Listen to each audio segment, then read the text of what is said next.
I'm Rahma Hairani. This is the BBC World Service. Welcome to The Engineers. This year we're at Imperial College London, one of the world's leading universities for science and technology. Today we're discussing one of the biggest technological revolution of our time, artificial intelligence or AI. AI is changing the world in incredible ways. A computer has already beaten the world's best player at the most complex strategy game. The first movie entirely written by AI has just been released. AI may have even discovered the first new antibiotic in decades. To help us understand how AI is shaping our futures, we are joined by Fahira Khotrunada, a leading researcher, AI, and innovator. She has made groundbreaking contributions in healthcare, gaming, and robotics. Please join me in welcoming her. Fahira, you started your career in AI research, but later you moved into healthcare. What made you shift your focus? Okay, yes, that's right. I began my career working in AI, specifically in natural language processing, which is about teaching computers to understand human language. But in 2014, I was diagnosed with cancer. I was treated at one of the top hospitals in United States, Massachusetts General Hospital. And yeah, during my treatment, I realized something shocked. AI was not being used in hospitals. There was barely any advanced technology helping doctors diagnose and treat patients.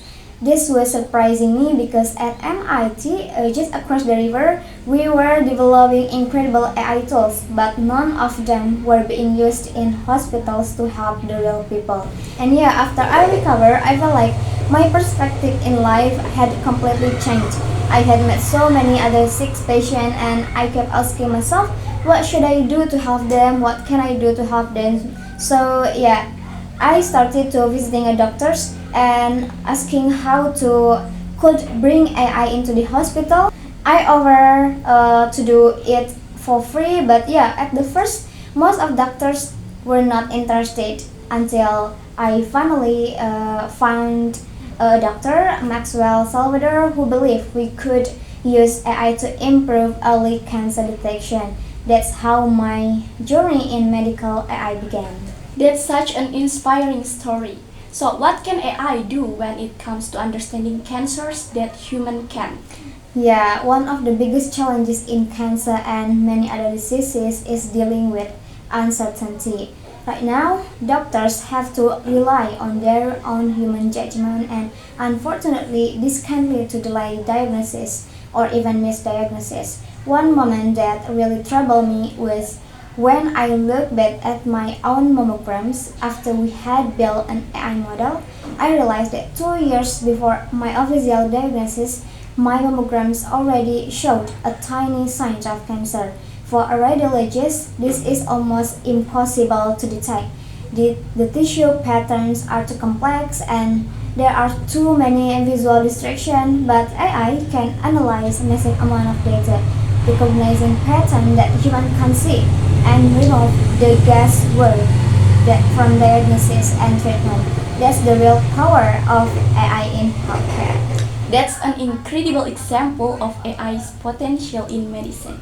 Now let's talk about AI in gaming. I understand that you also work the games industry and you did a PhD in reinforcement learning. What is reinforcement learning and how did you use it in those early days? Yeah, I started in the games industry before moving into academia. While building AI for games, I felt the existing methods were not truly intelligent. That's when I discovered reinforcement learning, a technique where AI learns by trial and error, much like humans. Instead of following fixed rule, the AI tries different action, gets rewarded for good moves, and penalized for mistakes. Over time, it figures out what works best. This approach was key in training AI to master complex strategy games, like the one that defeated the world's best Go player. That's really fascinating. So the AI is basically learning from experience just like humans. But unlike us, it doesn't feel emotions like excitement or disappointment. It doesn't crave success or fear failure. So, how do you reward a machine? Okay, yeah, unlike humans, AI don't feel happy or sad. Instead, it learns through number. When an AI does something good, we give it a high score. However, if it makes a mistake, we give it a lower score. The AI's goal to maximize its total score.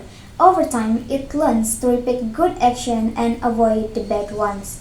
The simple concept, just one number, drive everything that AI learns. That's so interesting.